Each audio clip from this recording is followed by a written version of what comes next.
ಪಂಚಾಳ್ ಆತ್ಮಹತ್ಯೆ ಮಾಡಿಕೊಂಡಂತ ಪ್ರಯುಕ್ತ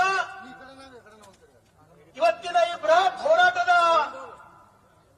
ಅಂಗವಾಗಿ ವೇದಿಕೆ ಮೇಲೆ ಆಸೀನರಾದಂತ ಈ ರಾಜ್ಯದ ಭಾರತೀಯ ಜನತಾ ಪಕ್ಷದ ನಮ್ಮ ಹಿರಿಯ ಮುಖಂಡರು ಆದಂತ ಸನ್ಮಾನ್ಯ ಶ್ರೀ ಆರ್ ಅಶೋಕ್ ಸಾಹೇಬ್ರೆ, ಇನ್ನೋರ್ವ ಹೋರಾಟಗಾರರು ಪಕ್ಷದ ಮುಖಂಡರು ಆದಂತ ಚಲುವಾದಿ ನಾರಾಯಣ ಸ್ವಾಮಿ ಅವರೇ, ಇನ್ನೋರ್ವ ಮಾಜಿ ಸಚಿವರು ಹೋರಾಟಗಾರರು ಬಿಜೆಪಿಯ ಮುಖಂಡರು ಆದಂತ ಸನ್ಮಾನ್ಯ ಶ್ರೀ ಸಿಟಿ ರವಿ ಅವರೇ, ರವಿಕುಮಾರ್ ಸಾಹೇಬ್ರೆ, ವೇದಿಕೆ ಮೇಲೆ ಆಸೀನರಾದಂತ ಎಲ್ಲ ಭಾರತೀಯ ಜನತಾ ಪಕ್ಷದ ಮುಖಂಡರುಗಳೇ, ಇವತ್ತು ಹೆಚ್ಚಿನ ಸಂಖ್ಯೆಯಲ್ಲಿ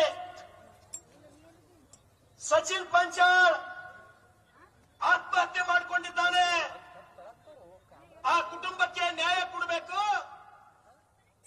ಸಚಿವರಾದಂತ ಪ್ರಿಯಾಂಕ್ ಖರ್ಗೆ ಅವರ ಮನೆಗೆ ಮುತ್ತಿಗೆಯನ್ನು ಹಾಕಲಿಕ್ಕೆ ಬಂದಂತ ಬೀದರ್ ಮತ್ತು ಕಲಬುರಗಿ ಜಿಲ್ಲೆಯ ಎಲ್ಲ ಭಾರತೀಯ ಜನತಾ ಪಕ್ಷದ ಮುಖಂಡರುಗಳೇ, ನಿಮ್ಮೆಲ್ಲರಿಗೂ ನಮಸ್ಕಾರಗಳು.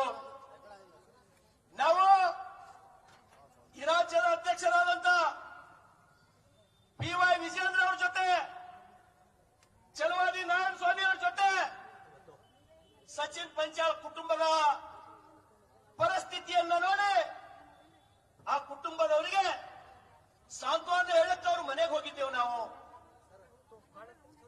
ನಾನೆಲ್ಲ ಮುಖಂಡರುಗಳಿಗೆ ನಾನೇನು ಹೇಳಕ್ ಇಷ್ಟಪಡ್ತೀನಿ ಅಂದ್ರೆ, ಆ ಮನೆಗೆ ಹೋದಾಗ ಅವನಿಗೆ ಒಟ್ಟಾರೆ 5 ಜನ ತಂಗಿಯರು, 5 ಜನ ಅಕ್ಕದಾರ ಅವನಿಗೆ. 6ನೇದವ ಸಚಿನ್ ಪಂಚಾಳ್ ತಂದೆ ಬುದ್ಧಿಮಾಂದ್ಯ ಹೋಗ್ಯಾರ, ಏನು ಬುದ್ಧಿ ಇಲ್ಲ, ಏನು ಕೆಲಸ ಮಾಡ್ಲಿಕ್ಕೆ ಸಾಧ್ಯ ಇಲ್ಲ. ತಾಯಿ ಲಕ್ಕೋ ಹೊಡೆದು ಮನೆಯೊಳಗಳ ಅಕ್ಕಂಗಿಯರಿಗೆ ಒಂದಿದ್ರು ಒಂದಿಲ್ಲ ಅಂತ ಬಡ ಕುಟುಂಬ ಸಚಿನ್ ಪಂಚಾಳ್ ಕುಟುಂಬ. ಲಕ್ಕೋ ಹೊಡೆದು ಹೊರಸಿನ ಮೇಲೆ ಮಕ್ಕೊಂಡಂತ ತಾಯಿಗೆ ಗೊತ್ತಾಗ್ತದ. ಕಲಬುರಗಿದೊಳಗ 16 ಜನ ಮಗನಿಗೆ ಮಾನಸಿಕ ಕಿರುಕುಳ ಕೊಟ್ಟು, ಆ ಕಿರುಕುಳದಿಂದ ನನ್ನ ಮಗ ಆತ್ಮಹತ್ಯೆ ಮಾಡ್ಕೊಂಡನ ಅಂತ ಹೇಳಿ ಗೊತ್ತಾದಾಗ ಲಕ್ವ ಹೊಡೆದು ಹೊರಸಿನ ಮೇಲೆ ಇರುವಂತ ತಾಯಿ ಪರಿಸ್ಥಿತಿ ಹಂಗಾಗಬಾರ್ದು. ಇವತ್ತತ್ವ ನಾಳೆ ನಮ್ಮ ತಮ್ಮ ಎದುರು ನಿಂತು ಮದುವೆ ಮಾಡ್ಕೊಡ್ತಾನೆ ಅಂತ ಹೇಳಿ ಮೂಗರ್ನಾಗ ಬಂದಿ ಅತ್ತಂಗಿಯರ ಪರಿಸ್ಥಿತಿ ಏನಾಗಿರ್ಬಾರ್ದು ಅಂತ ಹೇಳಿ ನೀವೆಲ್ಲರೂ ಒಂದು ಸಲ ವಿಚಾರ ಮಾಡ್ರಿ.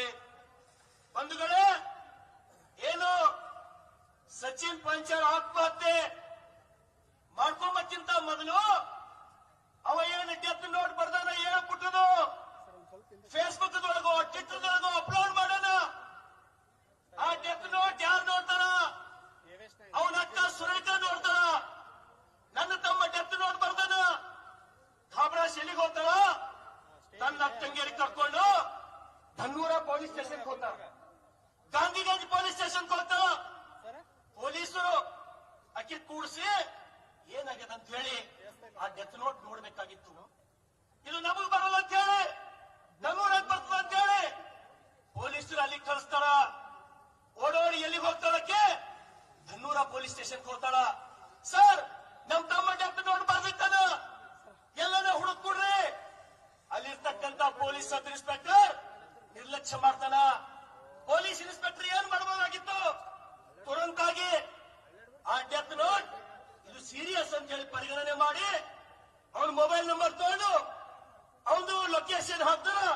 ಅರ್ಧ ಗಂಟೆದೊಳಗ ಸಚಿನ್ ಪಂಚಾಳ್ ಹಿಡಿದು ತಂದು ಅವನ ಪರಿಸ್ಥಿತಿ ಬಗ್ಗೆ ಕೇಳಿ ಅವನಿಗೆ ಪೊಲೀಸರು ಉಳಿಸ್ಕೊಡ್ಬಹುದಾಗಿತ್ತು.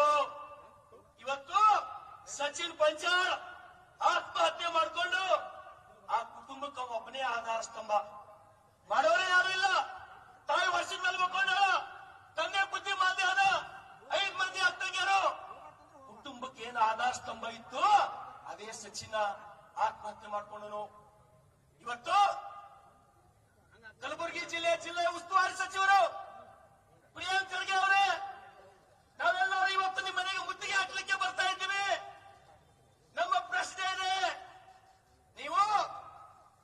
ಅಧಿಕಾರವನ್ನು ನಂಬಿ ರಾಜಕಾರಣ ಮಾಡ್ತಕ್ಕಂಥವ್ರು. ನೀವೇನಾದ್ರೂ ನಿಮ್ಮಲ್ಲಿ ಮಾನವೀಯತೆ ಇದ್ರೆ ಕೂಡಲೇ ಆ ಡೆತ್ ನೋಟ್ ಯಾರು ಯಾವ ಗುಂಡಾಗಳಲ್ಲ ಅವ್ರಿಗೆ 24 ಗಂಟೆದೊಳಗೆ ನೀವು ಅರೆಸ್ಟ್ ಮಾಡಿಸಬೇಕಾಗಿತ್ತು. ನೀವು ಕೂಡಲೇ ಹೋಗಿ ಆ ಕುಟುಂಬಕ್ಕೆ ಹೋಗಿ ಸಾಂತ್ವನ ಹೇಳಿ ನಿಮ್ಮ ಜೊತೆ ನಾನಿರ್ತೇನೆ, ನಿಮ್ಗೊಬ್ಬರಿಗೆ ನೌಕರಿ ಕೊಡಿಸ್ತೀನಿ ಅಂತ ಹೇಳಿ ಅವ್ರ ಕಣ್ಣೀರು ಒರೆಸಬಹುದಾಗಿತ್ತು. ಇವತ್ತಿಗೂ ಕೂಡ ನೀವು ಆ ಬೀದರ್ ಕಡೆ ಮುಖ ಮಾಡಲಿಲ್ಲ. ಹೀಗಾಗಿ ನಮ್ಗೆ ನಿಮ್ ಮೇಲೆ ಅನುಮಾನ ಶುರು ಆಗ್ಯದ. ಯಾವತ್ ಹೇಳಿಕೆ ಕೊಟ್ರಿ ನೀವು? ಇಲ್ಲಾಂದ್ರೆ ಒಂದು ಕೆಲಸ ಮಾಡ್ರಿ ನೀವು. ಏನ್ ಆ ಡೆತ್ ನೋಟ್ ರಾಜು ಕಬ್ನೂರ್ ಮತ್ತು ಸಂಗಡಿಗರು ಅವ್ರು ಬಹಳ ಒಳ್ಳೆಯವ್ರಪ್ಪ, ಅವ್ರು ಸತ್ಯ ಹರಿಚಂದ್ರ ಇಂಥ ಕೆಲಸ ಜೀವನದಾಗೆ ಮಾಡಿಲ್ಲ ಅಂತ ಹೇಳಿ ಹೇಳಿಕೆರೆ ಕೊಡ್ರಿ, ನಾವು ಕೇಳ್ತೀವಿ. ಅದಕ್ಕಾಗಿ ದಯಮಾಡಿ ಪ್ರಿಯಾಂಕ್ ಖರ್ಗೆ ಅವರೇ, ರಾಜಕಾರಣದೊಳಗೆ ನೀವು ನನಗಿಂತ ಬಹಳಷ್ಟು ಸೀನಿಯರ್ ಇದ್ದೀರಿ. ನೀವು ನಿಮ್ಮ ತಂದೆಯವರು ಎಐಸಿಸಿ ಅಧ್ಯಕ್ಷರು. ಈ ರಾಜಕಾರಣ ಯಾರೋ ನರೇಂದ್ರ ಮೋದಿ ಅವ್ರದ್ದು ನೋಡಿ, ಅಟಲ್ ಬಿಹಾರಿ ವಾಜಪೇಯಿ ಅವ್ರದ್ದು ನೋಡಿ, ಲಾಲ್ ಬಹದ್ದೂರ್ ಶಾಸ್ತ್ರಿ ಅವ್ರದ್ದು ನೋಡಿ ನೀವು ರಾಜಕಾರಣ ಕಲಿಬೇಡ್ರಿ. ಮಲ್ಲಿಕಾರ್ಜುನ್ ಖರ್ಗೆ ಅವ್ರದ್ದೇ ನೋಡ್ರಿ ಸಾಕು. 55 ವರ್ಷ ರಾಜಕಾರಣದೊಳಗ ಇಂಥ ಆರೋಪ ಅವ್ರು ಯಾವತ್ತೂ ತಗೊಳ್ಳಿಲ್ಲ. ಆದ್ರೆ ಇವತ್ತು ನೀವು ಅಂತ ಕೊಲೆಗಡಕರಿಗೆ ಸಮರ್ಥನೆ ಮಾಡಕ್ಕಾಗ ನಿಂತಿದ್ರಲ್ಲ, ಇದು ನಿಜವಾಗಿಯೂ ನಮ್ಮೆಲ್ಲರಿಗೂ ನೋವು ತರ್ತಕ್ಕಂಥದ್ದು. ಹಾಗಾಗಿ ನಿಮ್ಗೆ ನಾನು ವಿನಂತಿಯನ್ನು ಮಾಡ್ತಾರೆ, ಸಮಸ್ತ ಭಾರತೀಯ ಜನತಾ ಪಾರ್ಟಿ ವತಿಯಿಂದ ಈಗಾದ್ರೂ ಇವತ್ತಿನಿಂದಾದ್ರೂ 24 ಗಂಟೆ ಒಳಗ ಅವ್ರು ಯಾರ್ಯಾರು ಅವ್ರು ಅರೆಸ್ಟ್ ಆಗ್ಬೇಕು.